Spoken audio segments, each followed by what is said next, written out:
really think you can just walk in here and do that? She can't even pronounce the words properly. The room exploded with laughter. Aria Belmont tightened her grip around the microphone while dozens of trainees stared at her like she had walked into the wrong building. One judge sighed loudly. Why would the Academy even accept an international applicant like this? Another trainee whispered intentionally loud, "She looks like she got lost on the way to the airport." They laughed. Aria swallowed hard. Her dark brown fingers trembled slightly against the silver microphone, but she refused to lower her head. She had traveled across continents for this moment. She would not cry in front of them. "Name?" the judge asked coldly. Aria Belmont." "Country?" "Nigeria." A few trainees exchanged mocking looks. "Of course," someone muttered. If you've ever been judged because of your accent, your appearance, or where you came from, then this story is for you. Stay till the end because what happened inside this academy shocked everyone. And don't forget to subscribe, like, and comment where you're watching from. The judge tapped his pen impatiently. "Begin." Aria inhaled slowly. The instrumental started. But before she could sing the first line, the music suddenly stopped. Static crackled through the speakers. The room groaned. One trainee laughed. Even the system rejected her.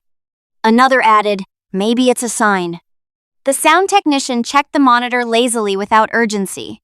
Aria looked helplessly toward the judges. "Can I try again?" One judge leaned back. "If you can't handle pressure, you don't belong here." Humiliation burned through her chest. Then a chair scraped loudly across the floor. Everyone turned. Park Seon stood up. Silence immediately swallowed the room. Even the judges straightened slightly. Seon was the Academy's top trainee, cold, untouchable, the company's rumored future superstar. He rarely spoke to anyone unless necessary. Yet now his sharp eyes were fixed directly on the judges. "The audio wasn't her fault," he said calmly. Nobody breathed. One trainee scoffed nervously. "Why does he care?" Seon ignored him completely. "She deserves another chance."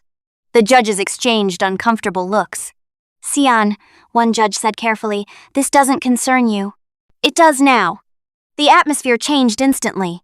Aria stared at him in shock. She had heard countless stories about Park Seon. None of them included kindness. One judge forced a smile. "Fine, one more chance." The music restarted. This time it played properly. Aria closed her eyes and sang. The first note hit the room so softly that several trainees smirked. Then her voice rose. Warm. Painful. Beautiful. The laughter disappeared. The judges slowly looked up from their papers. Aria's voice carried emotions too heavy for someone her age. Every lyric sounded personal, like pieces of old wounds hidden inside music. Even the trainees who hated her found themselves frozen. One girl whispered, "No way." The final chorus arrived. Aria's voice cracked emotionally on purpose, raw and human instead of perfect. And suddenly the room felt smaller, like everyone had been pulled into her memories. When the song ended, silence remained. Nobody moved. Nobody mocked her. A judge quietly cleared his throat. Another avoided eye contact entirely. Then one trainee started clapping slowly. Others followed hesitantly. But Park Seon never clapped.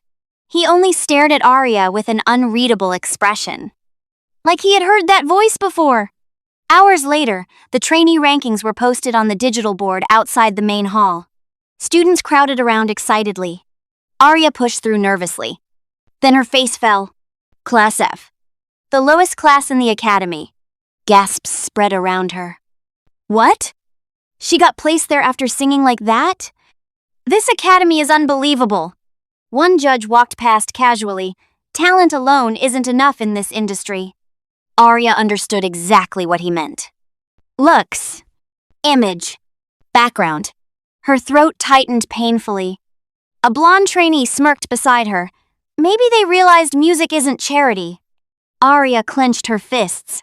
But before she could respond, "Watch your mouth." The blonde trainee froze. Park Seon stood behind them. The hallway instantly became silent again.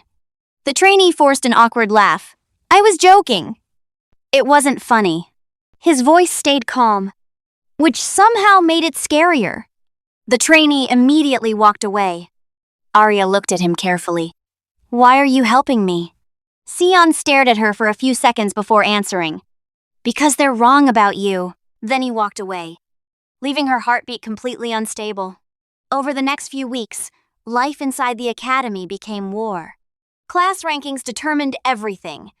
Meals, practice rooms, camera exposure, future debut opportunities. And Class F trainees were treated like invisible people. Aria was constantly criticized. Too emotional, too different, too foreign. Even when she danced perfectly, instructors focused on tiny mistakes nobody else noticed. Some trainees purposely hid her equipment before evaluations. Others mocked her Korean pronunciation behind her back. But every time she nearly broke down, Park Si-an appeared. Quietly, unexpectedly. One evening, Aria stayed alone in practice room 7 long after midnight. Her legs shook from exhaustion. She replayed the choreography again, and again, and again. Then the music suddenly stopped. Aria turned sharply. Si-an leaned against the door holding the remote control. "You're off beat during the transition." She frowned tiredly. "Thanks for the encouragement." "You're also rushing the second verse emotionally." "That's because I'm tired." "You'll still be tired after debut."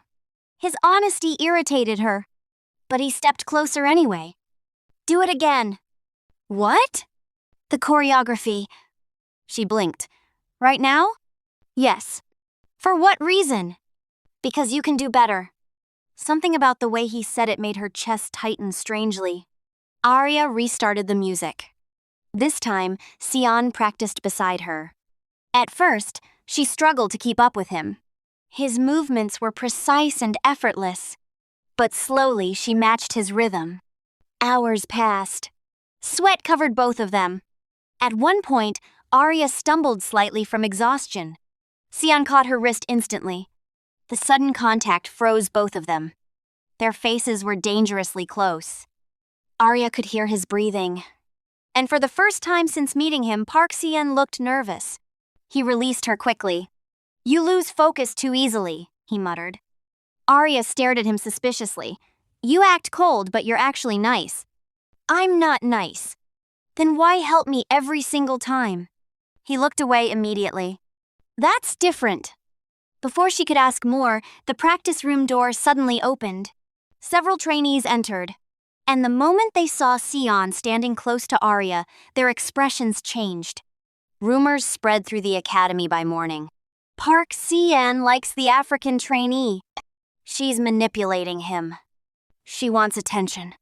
Jealousy exploded everywhere, especially among the top female trainees who had chased Sion for years without success. During the monthly evaluation, tension filled the stage area. Aria stood with Class F trainees waiting nervously. Then, the instructor announced the duet assignments. Park Si-an and Aria Belmont. The room erupted instantly. "What? That makes no sense." "She's dragging him down." Even Aria looked shocked. Si-an remained expressionless. But one instructor suddenly objected. "This pairing is inappropriate. Sion belongs with elite trainees." The academy director frowned. Then why did Sion personally request her? Every head turned toward him. Aria's heart nearly stopped. "You requested me?" Sion stayed silent for a moment. Then finally he said, "Yes."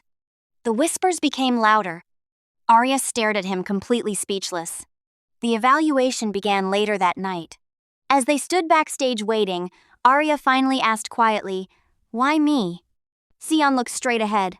"Because I've heard your voice before." She frowned. "That's impossible." "No."